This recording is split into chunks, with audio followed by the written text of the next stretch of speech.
Okay, this will be a short one. This is just before I get into the creation. I want to give you just a little bit of my philosophy behind creating anything, whether it's art or music or theater, whatever it is, film. Um, Basically, there's a scale, and it goes from totally unoriginal to completely original. Now, neither one of these things can be absolute, but you can get closer to one or the other. And here's the problem every artist faces. If you're completely original, you're going to have an audience of one. Nobody's going to understand it. Being completely original means you're going to come up with a new language. You can't even use English or Italian or French or Spanish. You're just going to have your own language. Nobody will know what the heck you're talking about. But then, if you move over a bit down the scale, closer to unoriginality, if you want to call it that, you get a little bit closer. So you use a language that everybody knows. Okay, so it's no longer totally original, but at least now you're going to have a bit of an audience. You're going to have some people understanding what you're talking about. Well, an artist, depending on what they want to do, you want to reach people. Now, you may want to reach millions of people, like in a pop or rock song or rap song. You may only want to reach a small audience, in which case your music will be adjusted to that. If you want to reach a big audience, you're going to have to be closer to the unoriginal side of the scale, because you have to hit people with things that they're familiar with. And you start with what's familiar, and you know, if you're a little bit creative, hopefully you add a little bit of something that's original. And but pop music and anything that's on the charts that appeals to the masses is going to be less original. It's going to be very familiar. You move over, say, towards well, all right, back in the 40s, after we came out of the swing era, the big band era, which was the popular music of the day, a lot of smaller bands started, and people started getting into jazz and bebop and such, and they started losing a lot of their audience. Why? Because they were going towards the more original side of the scale. So the more original they got, the less people actually enjoyed it or liked it, and they honed down their audience.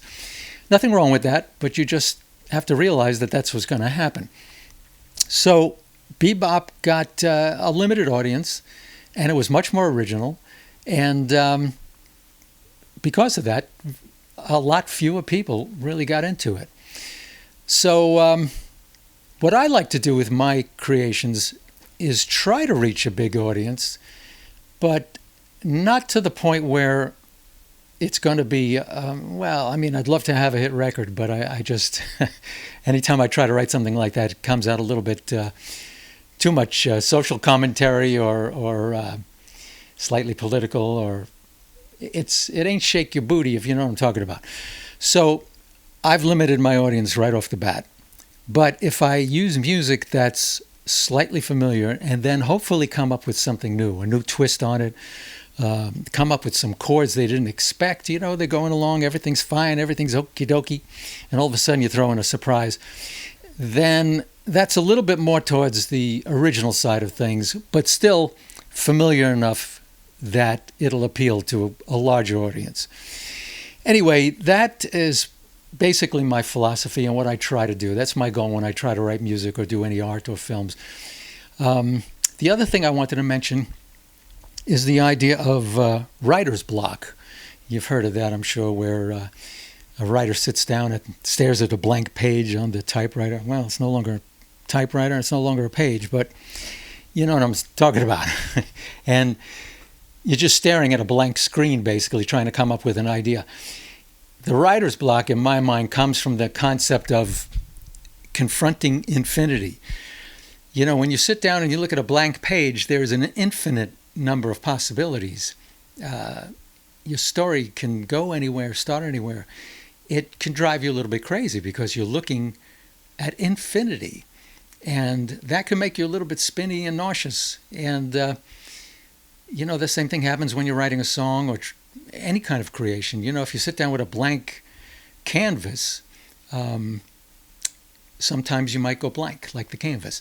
So there are ways to combat this, and one way is to is to be inspired by something else. For instance, if I want to write a song and I can't think of something to write about or what type of music I want to do, because I like a lot of types, I don't want to be stuck with just one thing. So I might hear something on the radio and I like the feel.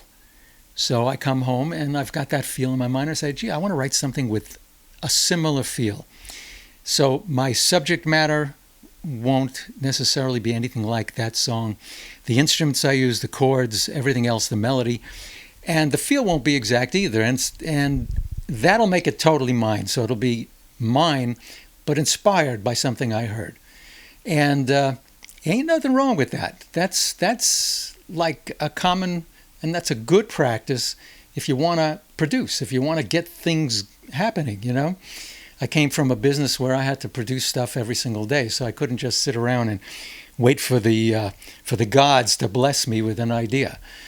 So anyway, that's basically my philosophy, and I will be listening to a lot of things, trying to get ideas, and I'll bookmark them and save them, make little recordings, and see what I come up with, whatever it is. You know, I might love to sing like Ray. I might love to sing like Ray Charles. But even if I try to copy him exactly, it's still going to be me. There's no way I could sound like Ray Charles, and there's no reason to want to sound exactly right like Ray Charles, because there's no need for two Ray Charleses in this world. So whatever you do, it'll be yours. It'll be original. Don't be afraid to be original, but just remember, if you're getting too original, you're going to limit your audience. If you're getting too unoriginal, you're going to be boring. So that's it. See you in the next video.